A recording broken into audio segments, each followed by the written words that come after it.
The good news about this, if you want to win this jersey... Jerry, can we give this away? Yeah, go for it. Sky Sports breaking news. Hi everyone, welcome to the latest video on the channel. It's great to see you back. Most of you will know, or if you're new to the channel you won't, Craig designed the 2002 World Cup winning jersey. We're going to talk to Craig about the evolution of the Nike jersey, what he did for Brazil back in 2002, how things have moved forward to the future, and we've even got an extra rare collectible sitting on the table here that I will talk about at the end of the video, so stay tuned for that. Craig, tell us a bit about that 2002 jersey and how it felt when the trophy was hoisted aloft. Yeah, well, I've talked a lot about it. It goes without saying it was absolutely the highlight of my career. To work on something that was quite revolutionary at the time. New fabric, new technology, new colour. Yeah, it was great. And then to actually see them lift that World Cup. Yeah, I mean, it's something special. It really is. But what's also been really good is the community that we love. That's you guys. Yeah, that is you guys. They just keep reminding you of stuff that you've designed, and it is amazing.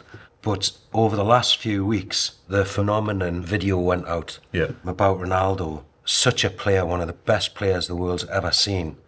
And he's lifting the cup in one of the shirts that I designed. Again, it all just comes flooding back, so it's amazing. But then I think what really drove it home was after I'd watched that documentary, Nike released the ad campaign for the World Cup shortly after it. And honestly, I was almost in tears because of how they did it, and my kit came back then, and Ronaldinho and stuff that I've done as well. It's the community that just keeps giving back. Yeah, so amazing. I did speak to Craig on the phone straight after he'd seen that video and can confirm that it was an incredibly emotional thing. Yeah, it was. No it was, surprise. It was brilliant. So, but you've never met Ronaldo, have you? No. If you did meet him, just by chance, if you were at an event or something, would you rock over to him and tell him?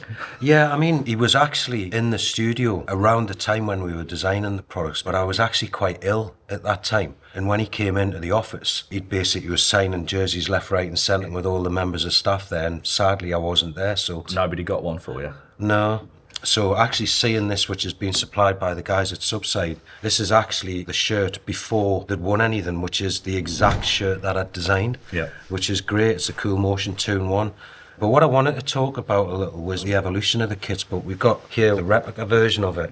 You know, by all accounts, it looks exactly the same, but there's some differences in it, in as much as the mesh is different. You know, if you look at the mesh that's on this one, it's a lot more breathable, a lot more open, and that was there for ventilation.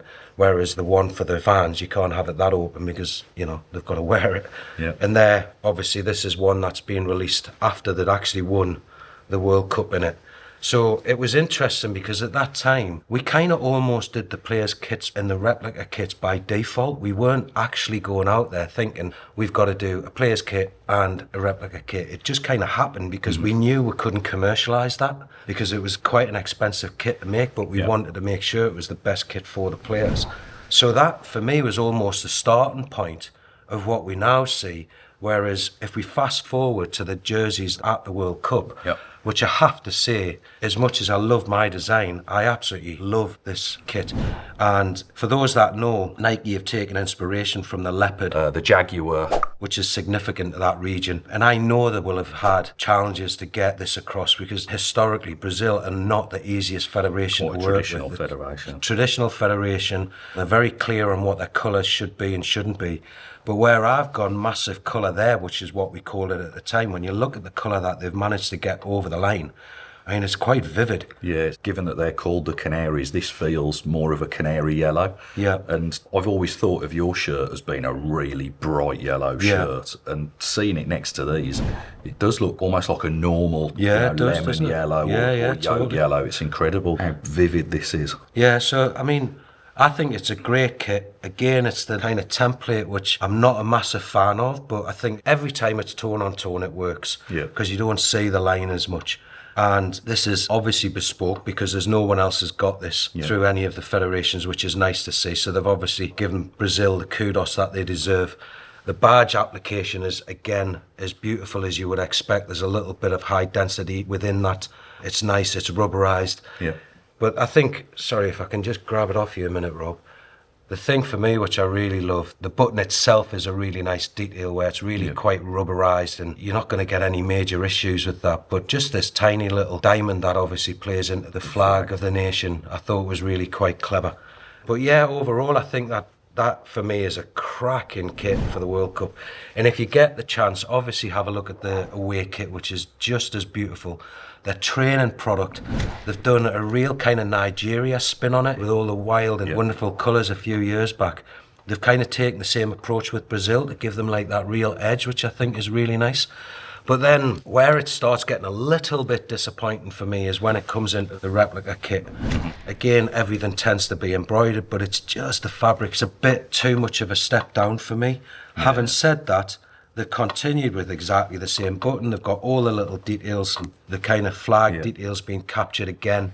It's just the fabric for me, just... Yeah, I mean, that's a deboss as well, rather than it being jacquarded. Yeah. You'd think that for the amount they will sell, being able to jacquard it in wouldn't really be that expensive, because they'd be ordering so many yards of material that it helps to bring the cost down. So yeah, a bit of a shame that it's kind of a... Yeah, it's a tricky one, because I really love the fabric that Nike have used in the authentic kits, the players' kits. Yeah. But what we've seen with a lot of the brands, that as soon as it comes into the replica products, it's just not got that same flavour. Totally. I think something else I'd like to touch on with the Brazil home and away shirt. We don't have the away shirt because, much like the Jaguar, they're very rarely seen in the wild. Yeah. So during the general elections in Brazil, kind of the right-wing Bolsonaro supporters appropriated the home shirt. They were all wearing that. And then Lula supporters took to wearing the blue shirt. And it's a shame that something that should really unite a nation has become a divisive icon. Hopefully it's just for a short period of time and that can get put to bed. It just seems like at the minute that's all we seem to be talking about. Why there's so much division is just unbelievable. But anyway, let's talk about something that is a bit more inclusive, that I think a lot of fans and probably even collectors don't know too much about. So we've got an example here of a supporter version. So whereas everyone's familiar with authentic and replica, for countries where the economy isn't quite as strong, there tends to be a supporter version of the shirt that's created, that's a more affordable version for the people of that country. So this one that we've got here, made in Brazil. In Brazil, customs duties to actually import goods from outside Brazil can be prohibitively expensive for people to buy stuff that's made elsewhere. People there having to spend £70 or £120 on a shirt. You know, it's just impossible, unthinkable. So it's made locally to help keep the cost down, and this would typically retail at about £20. Certainly during my time at Puma, we would do the same for a lot of the African teams, some of the countries in Eastern Europe. So really nice to know that the people of Brazil can still buy into wearing the shirt. But it'd be interesting to compare this to the regular replica shirt. That's what I'm actually looking at, because I think it's exactly the same fabric. If they're not, both it's 100%, damn it. both 100% polyester. That is took on a bit more of a sheen, because I think the fabric itself's got a bit more sheen to it. Yeah. But what I like about it is, my preference is always to kind of heat transfer the badges on as opposed to embroidering them. Yeah. And I quite like that.